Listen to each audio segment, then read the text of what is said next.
जैसा कि अभी बात की थी कार्बोरेनाइन क्या होता है, कैसे बनता है, एक रिएक्टिव स्पीसीज होती है। बात कर रहे थे अपन कि कार्बोरेनाइन क्या होता है भैया, sp3 संकरित होता है। कैसा संकरित होता है भैया, कार्बन का संकरण क्या होता है, sp3 संकरण होता है। कार्बोरेनाइन में कार्बन का संकरण sp3 संकरण होता है। और इसकी जो संरचना की बात करें, इसकी जो संरचना होती है भैया वो कैसी होती है, पिरामिडी, ट्रायगोनल पिरामिडल।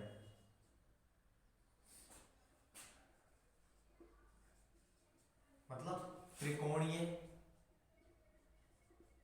त्रिकोणीय पिरामिडी। बात करते हैं त्रिकोणीय पिरामिडी।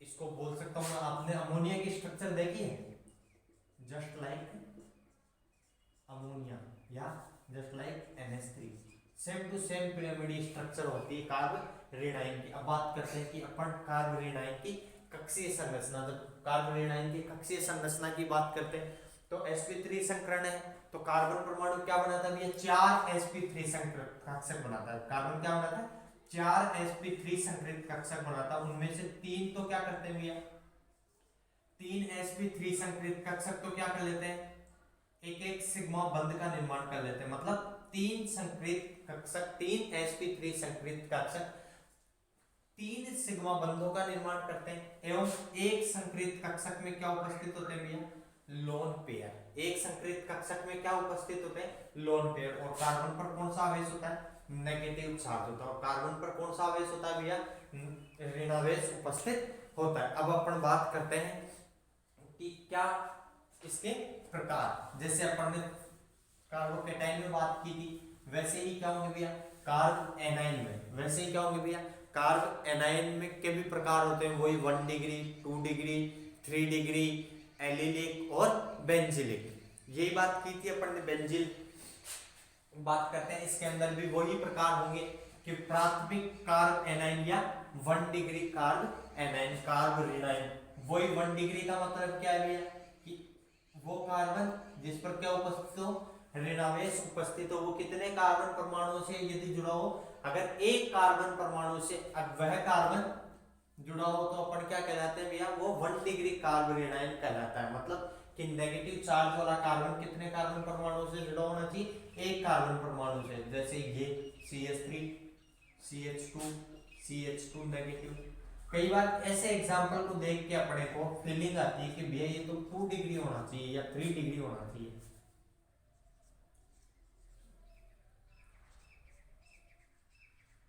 ध्यान से देखो भैया कि वो कार्बन जिस पर क्या उपस्थित है, ऋणावेश उपस्थित है, वो कार्बन कितने कार्बन से जुड़ा है, केवल एक कार्बन से। तो ये एग्जांपल भी किसका है भैया, 1 डिग्री का ही है। ये एग्जांपल भी किसका है, 1 डिग्री कार्बोरेनाइन का एग्जांपल है। अब अपन बात करें 2 डिग्री, 2 डिग्री में क्या होगा भैया कि CH3 CH माइनस और CH3। मतलब ये कार्बन 2 कार्बन परमाणु से जुड़ा, इसलिए अपन इसको क्या कह देते हैं, 2 डिग्री।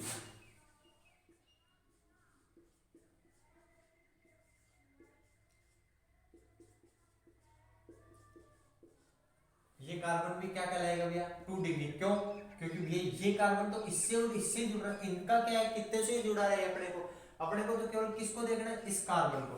ऐसे ही अपना क्या होता है भैया, 3 डिग्री कार्बन, 3 डिग्री कार्बोरेनाइन। 3 डिग्री कार्बोरेनाइन में क्या होगा भैया, CH3 C माइनस CH3 और CH3। कुछ भी एग्जांपल दे सकते हो आप कि जैसे CH3 C माइनस C2H5 और C6H5, या ये नहीं तो इसके अलावा बहुत से, जैसे मैंने लगा दी साइक्लोप्रोपेन। ये सब किसके एग्जांपल है भैया, कार्बोरेनाइन के एग्जांपल है, 1 डिग्री 2 डिग्री और 3 डिग्री। इसके बाद में अपन किसकी बात करेंगे भैया, एलिलिक। जैसे अभी बात की थी एलाइलिक कार्बोरेनाइन की। एलाइलिक कार्बोरेनाइन में क्या होगा कि वही अपना क्या,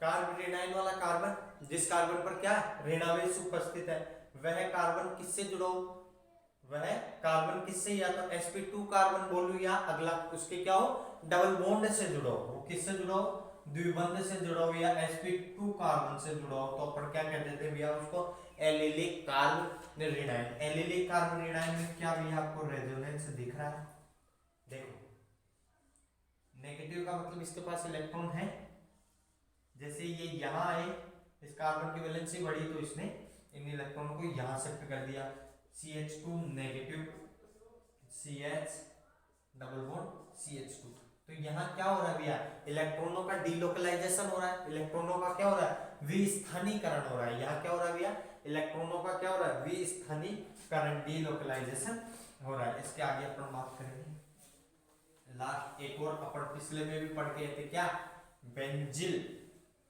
कार्ब रेनाइन, किसकी बात करेंगे भैया, benzyl carb रेनाइन।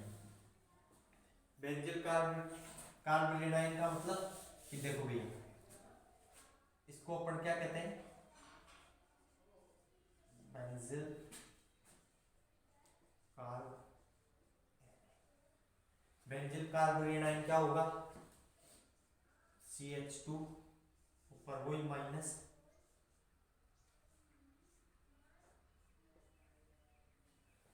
CH2 minus, minus में क्या दो इलेक्ट्रॉन है, रेजोनेटिंग अनुनादी संरचनाएं बनेगी। अनुनादी संरचनाएं क्यों बनाते हैं अपन की, अनुनादी संरचना ये दिखाती है कि ये अकेला नेगेटिव चार्ज इस पर उपस्थित नहीं है, ये नेगेटिव चार्ज इस पर भी आता है, घूम भाग के वापस इस पर आता है, मतलब दुख कम करते हैं, ये क्या करते हैं भैया, दुख को कम करते हैं। रेजोनेटिंग स्ट्रक्चर क्या करती है कि इसका चार्ज को डिक्रीज करती है, तो चार्ज अगर कम होगा तो स्टेबिलिटी क्या होगी भैया, ज्यादा होगी, अपन बात कर चुके हैं ये चीज की। जैसे ये नेगेटिव चार्ज यहाँ आता है, ये यहाँ इलेक्ट्रॉन ट्रांसफर होते हैं, CH2 डबल बॉन्ड, भैया ये अनुनादी संरचना बनानी आनी चाहिए आपको, कि ये यहाँ तो ये यहाँ,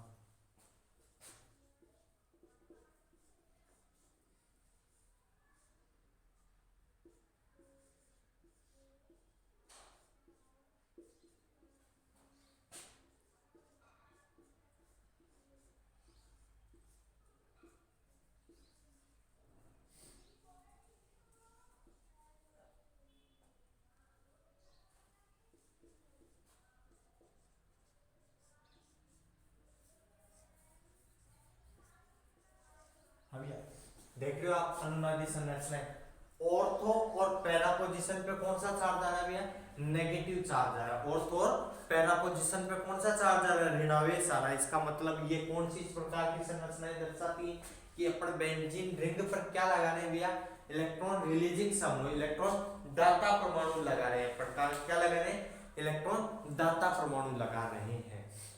भैया पांचों कार्ब ऋणायन समझ में आए, कौन कौन सा कार्ब ऋणायन क्या क्या काम करता है, ओके। इसके बाद में अपन बात करेंगे कि भैया स्टेबिलिटी ऑफ कार्ब एनायन, जो सेम चलता आ रहा है अपना वही रिपीट करेंगे, किसकी, कार्ब ऋणायन की स्थायित्व की बात करते हैं, किसका बात करेंगे, कार्ब ऋणायन का स्थायित्व, stability of carb anion, stability of carb, बात करते हैं कि क्या इनका स्थायित्व होता है। स्टेबिलिटी ऑफ कार्ब एनायन की बात करेंगे कि कैसे ये स्थायी होते हैं, कितने ये, कैसे इनको स्थायित्व अपन देख सकते हैं। देखो भैया पहले भी बता चुका हूं कि भैया कार्ब एनायन है, उस पर कौन सा आवेश होगा, ऋणावेश होगा। कार्ब एनायन पर कौन सा आवेश होगा, ऋणावेश होगा। ऋणावेश का मतलब, आवेश का मतलब क्या है, दुख, और दुख कम करना है। नेगेटिव का मतलब क्या है कि भैया इसके पास इलेक्ट्रॉन क्या है, ज्यादा है, तो अपने को क्या करना है, उन इलेक्ट्रॉनों को ही तो कम करना है, मतलब कोई ऐसा समूह लगाए जो इलेक्ट्रॉन को क्या करे, खींचे। अपन क्या कहना चाहता हूँ कि इस पर इलेक्ट्रॉन डेंसिटी को अपने को क्या करना है, कम करना है। इलेक्ट्रॉन डेंसिटी कम होती है, इसकी स्टेबिलिटी क्या हो जाएगी, बढ़ जाएगी। समझ में आई ये चीज कि मैं क्या कहना चाहता हूँ। कार्ब एनायन का मतलब क्या है, इस पर कौन सा आवेश है, ऋणावेश। इस पर कौन सा आवेश है, ऋणावेश है। ऋणावेश का मतलब नेगेटिव चार्ज, कौन सा चार्ज प्रेजेंट है इस पर, नेगेटिव चार्ज। अब इस नेगेटिव चार्ज को कम करने के लिए कोई ऐसी चीज लगे जो इस इलेक्ट्रॉनों को नेगेटिव का मतलब इन इलेक्ट्रॉनों को खींच ले, इन इलेक्ट्रॉनों को मतलब इलेक्ट्रॉन विड्रॉइंग ग्रुप, कोई इलेक्ट्रॉन ग्राही समूह है अगर लगा हो तो अपन बात करें कि इनका स्थायित्व, कार्ब रेनाइन का स्थायित्व, कार्ब रेनाइन का स्थायित्व। अभी अगर उस पर क्या, कार्ब रेनाइन पर अगर माइनस आई प्रभाव बढ़ेगा तो बढ़ेगा, माइनस एच से भी बढ़ेगा और माइनस आर से भी बढ़ेगा। वही पिछले वाले कि अगर मैं बात करूं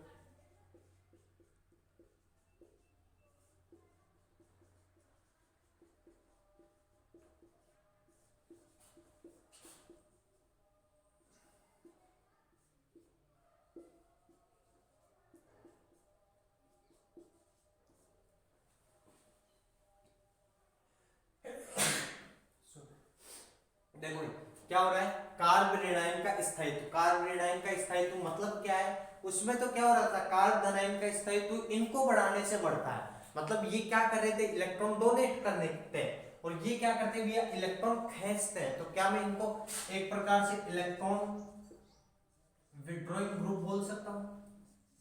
ये क्या है, इलेक्ट्रॉन विड्रॉ, मतलब ये क्या करते हैं भैया, इलेक्ट्रॉनों को खींच लेते हैं और नेगेटिव का मतलब ही इलेक्ट्रॉन है भैया, उस पे से चार्ज कम हो रहा है, चार्ज कम होएगा तो स्टेबिलिटी बढ़ेगी। और आर प्लस वालों का मतलब क्या होता है कि ये क्या है भैया, इलेक्ट्रॉन रिलीजिंग ग्रुप, और भैया उसके पास पहले से ही नेगेटिव चार्ज, आप उसको और नेगेटिव चार्ज दे दो तो क्या स्टेबल होगा, उसकी स्टेबिलिटी क्या होगी भैया, डिक्रीज होगी। अब जैसे अपन बात कर लें कि इनका स्थायित्व का क्रम क्या होता है भैया, 1 डिग्री, 2 डिग्री और 3 डिग्री, मतलब 1 डिग्री सबसे ज्यादा स्थायी होते हैं, फिर 2 डिग्री और फिर 3 डिग्री। ये तो हो गए इनके स्थायित्व। अब अपना वही क्वेश्चन छोटा सा, क्या, निम्न कार्ब रेनायनों को स्थायित्व के बढ़ते क्रम में लिखिए। क्या भाई, निम्न कार्ब रेनायनों को स्थायित्व के बढ़ते क्रम में लिखिए। जैसे 2-3 एग्जांपल देखेंगे अपन, वही पहले वाली अपने क्या कि एक तो मैं क्या देखता हूँ CH3 नेगेटिव, एक क्या देखा मैंने CH3 पहला, दूसरा क्या है CH3 CH2 नेगेटिव, तीसरा है मेरा CH3 CH2 CH CH3 negative, चौथा लिखता हूं मैं CH3 CH2 CH CH2 CH3 और पांचवा लिखता हूं भैया क्या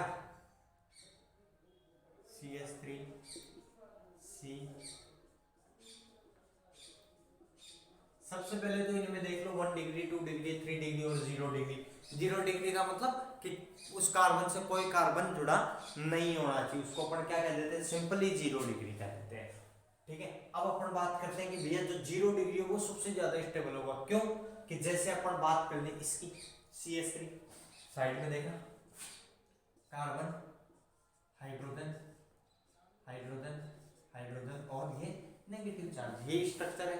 साफ बात करें कि हाइड्रोजन का इंडक्टिव तो लगता ही नहीं, हाइड्रोजन तो किसी प्रकार के इलेक्ट्रॉन दान करता ही नहीं है। जब ये कोई इलेक्ट्रॉन ही नहीं देगा, जब क्या भी ये कोई इलेक्ट्रॉन देगा ही नहीं तो भैया क्या ये दुख को बढ़ाएगा। जब ये इलेक्ट्रॉन दे रहे ही नहीं है, न ले रहे न दे रहे, तो ये दुख में या चार्ज में किसी प्रकार का परिवर्तन नहीं करेंगे। अब अपन बात कर लेते हैं एक लास्ट 3 डिग्री की।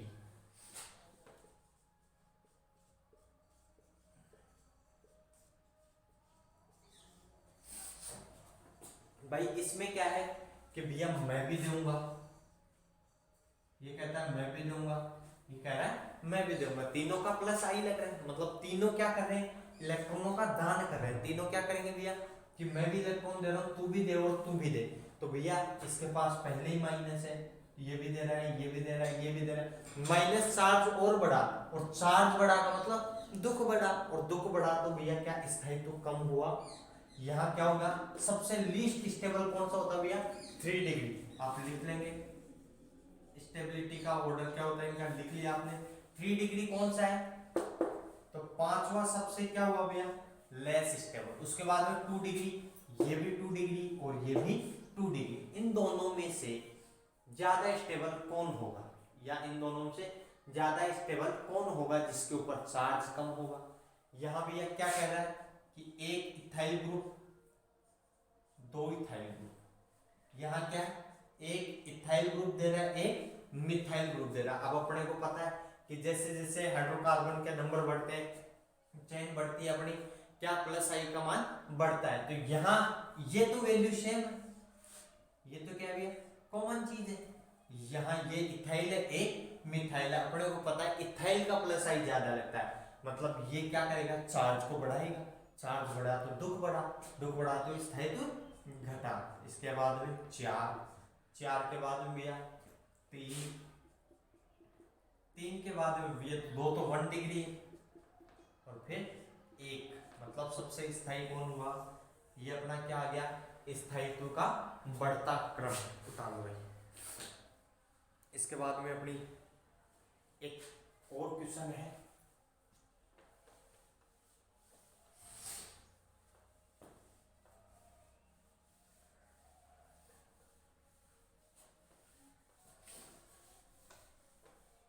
देखो सेम अपना तो वही पहले वाले क्वेश्चन पटाख से, क्या कि एक तो मैंने ये लिया,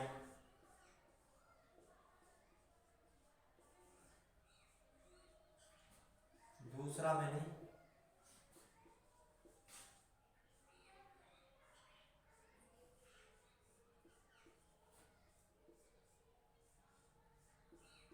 ये लिया और तीसरा मैंने लिया भैया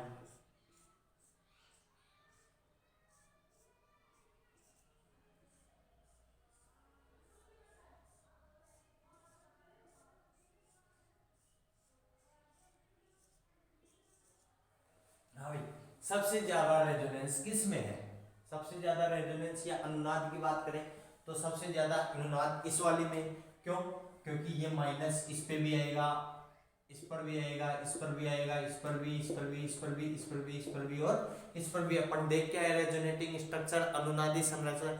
अनुनादी संरचनाओं में क्या हो रहा था भैया कि ये बेंजीन के कहाँ जा रहे थे, ऑर्थो और पैरा पोजीशन पे आ रहे थे। अब यहाँ तो केवल 1, 2 और 3 जगह घूमा माइनस, समझ लो।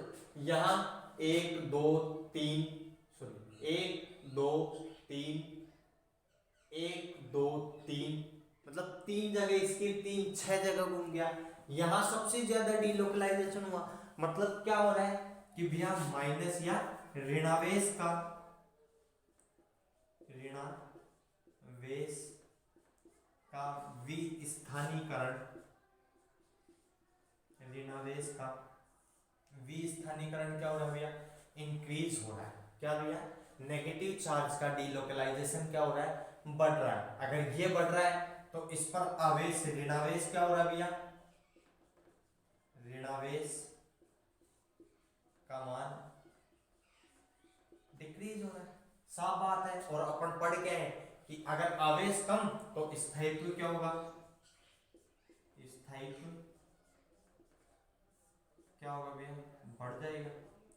कोई दिक्कत ही नहीं है इस चीज में, तो आई समझ में मेरी बात क्या कहना चाहता हूँ। ओके।